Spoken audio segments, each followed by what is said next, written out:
Hi, my name's Carole. Welcome to Hummingbird Spot.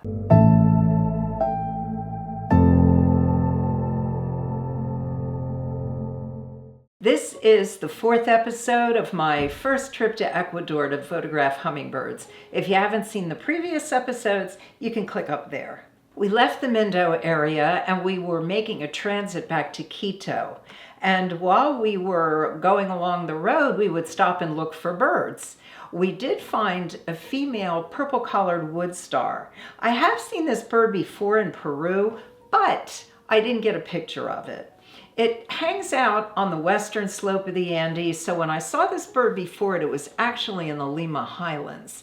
I only got a picture of the female. I haven't seen the male, but I'm going to be spending a lot of time on the western slope of the Andes in Peru in the near future, so hopefully I will get a beautiful picture of the male at that time. The next morning, it was off to the Antacinea Reserve. This land was purchased by the Joko Toko Foundation in order to preserve the breeding grounds of the Andean condor. They hang around on the cliffs, and that's their major nesting site.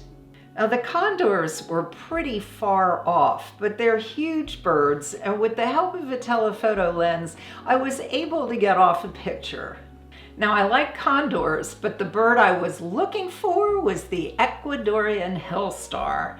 This is a gorgeous bird. The full plumage male has a brilliant electric blue head, a little bit of aqua here in the throat area, pure white chest and abdomen with black stripe that goes down the middle. The bird is glorious. Did I see one? No. We were told there was a nest on the little abandoned building you can see in the background of this group shot.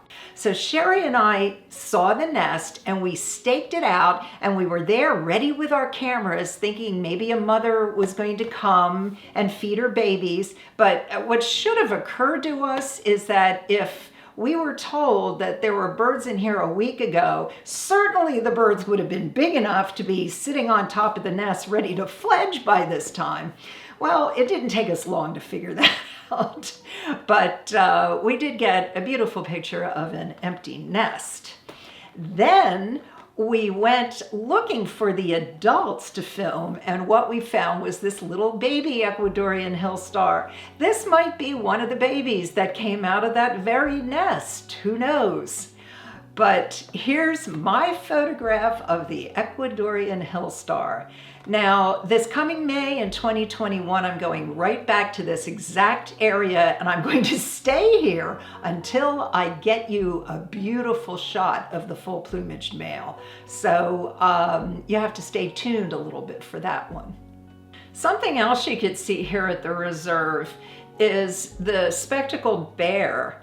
These bears prefer more of a cloud forest environment, but they had been seen at this elevation before, and they've started to see more and more of them since this land was set aside as a reserve. Kind of a cute bear, and we have a little video of it to show you that Sherry Williamson took, and you can see how hard it was raining when we first got there. After lunch, we were headed to the Guango Lodge. Now, this lodge is famous for its hummingbird feeders. They have a lot of species of hummingbirds here. In fact, this is where a lot of people go to see the sword-billed hummingbird, which we have filmed in the past. But I think I probably got some of my best pictures here at the lodge. The Guango Lodge has a couple different feeding areas, but one of the biggest for hummingbirds is a gazebo that they have. And it's surrounded by hummingbird-friendly flowers and perches and hummingbird feeders, so it was a really good place to photograph them.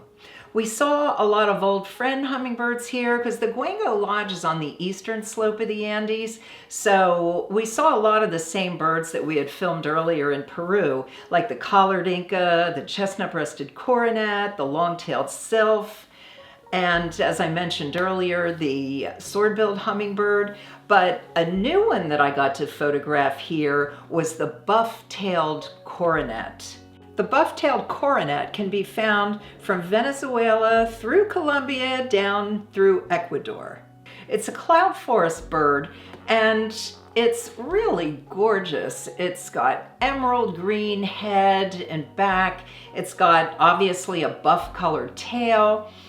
It's got these orange tufts of feathers on the side of the wings, and it also has puffy boots, just like the puff legs and the booted racket tail.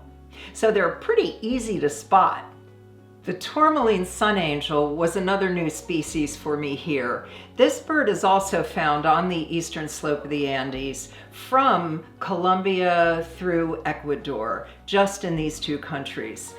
This bird is gorgeous. It has a rather short beak.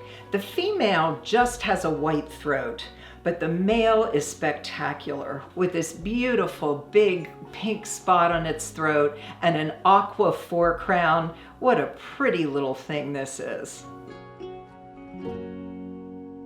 Make sure you subscribe and hit that bell, because next Sunday we're going to Cayambe Coca and a couple other smaller places where we found some new hummingbirds to photograph. See you then.